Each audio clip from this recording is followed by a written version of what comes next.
dangereux, respectez les précautions d'emploi.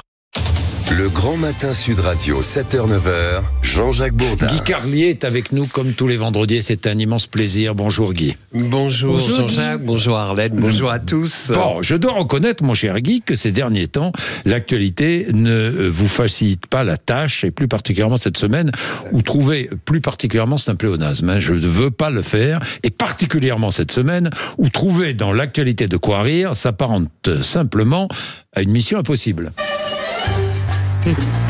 Eh oui, mission impossible. Quand l'actualité est dramatique, quand il n'est plus possible de plaisanter sur le moindre sujet sans passer pour un irresponsable, quand la diffusion d'une photo de votre chat sur les réseaux sociaux déclenche un lynchage médiatique, quand les humoristes des autres radios ne parviennent pas non plus à faire rire les auditeurs, même avec leurs petits trucs, par exemple quand Charline Vanhoenacker ne parvient plus à faire marrer avec le Rassemblement National, ou quand Laurent Gérard n'arrache pas le moindre sourire avec une imitation de Léon Zitrone, ou Valéry Giscard d'Estaing, quand même Guillaume Maurice ne trouve rien de drôle à dire sur le prépuce de Jean-Luc Mélenchon, autrement dit, quand tout semble perdu, on fait appel à moi ou à quelqu'un dans mon genre.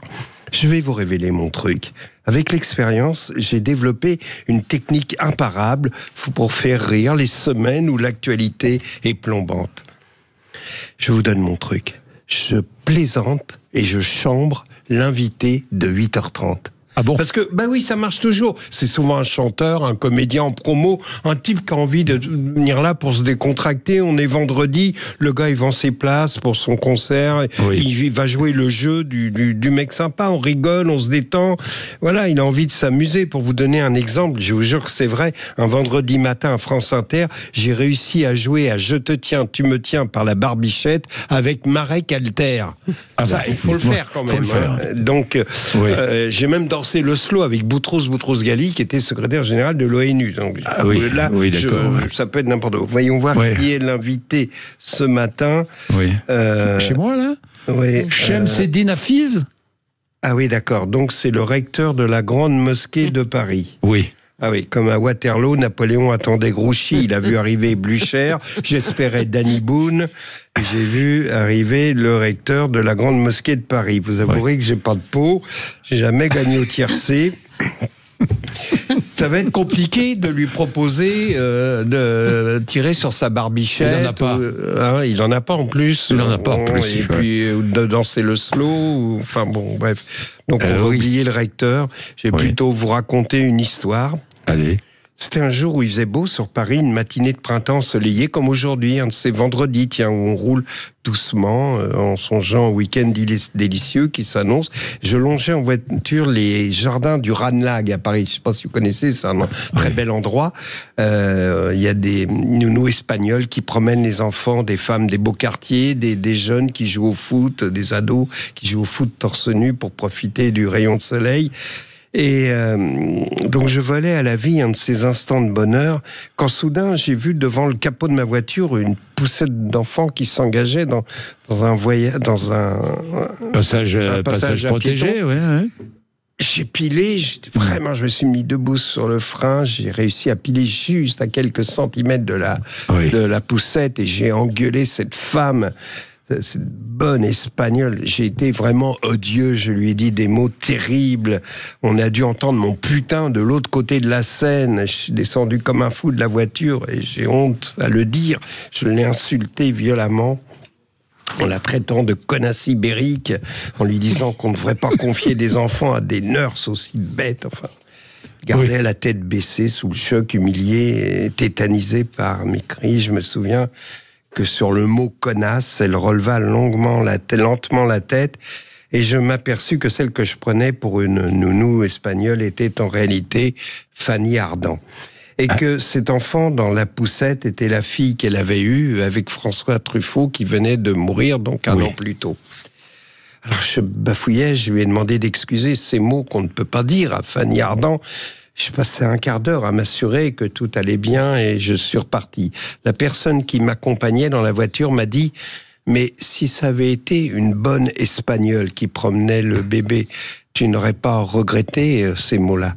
Et c'est là qu'à bout d'arguments, j'ai dit « Bah oui, mais c'était Fanny Ardant, c'est pas pareil. » Je pensais à ça hier.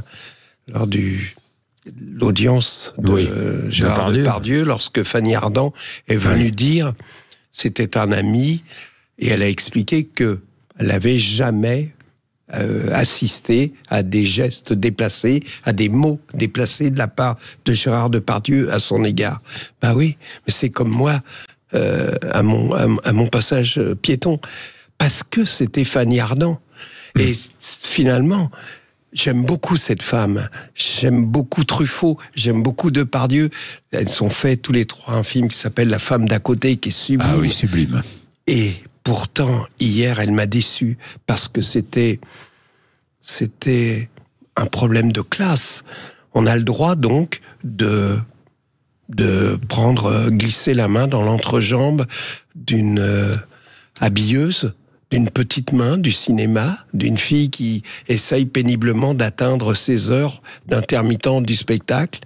Mais par contre, on ne dit rien à Fanny Ardant. Bien. Qu'en pensez-vous ?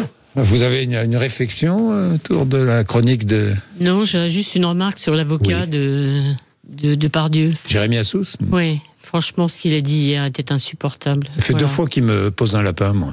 Alors déjà, ça, c'est pas bien. Non, ça, c'est pas bien. De ne pas venir vous voir, mais je pense la manière dont il a parlé des jeunes femmes qui sont dans ce procès et... mettre en accusation Gérard Depardieu est inadmissible. Alors, Fanny Ardant a le droit de défendre son ami Gérard Depardieu. Elle a le droit de venir et avec un peu de solennité ou de mise en scène l'embrasser sur les 2 joues. En revanche, l'avocat de Gérard Depardieu n'a pas le droit de dire qu'au fond, ces jeunes femmes qui l'accusent relèvent plutôt de la psychiatrie. Je trouve ça consternant. Bien, il est 8h21. Merci, vous êtes sur l'antenne de Sud Radio. Tout ce que vous entendez vous fait réagir, j'en suis certain. Ici, je le dis toujours, toutes les opinions s'expriment, tant que nous sommes dans la loi, mais toutes les opinions s'expriment. C'est Sud Radio, 8h21.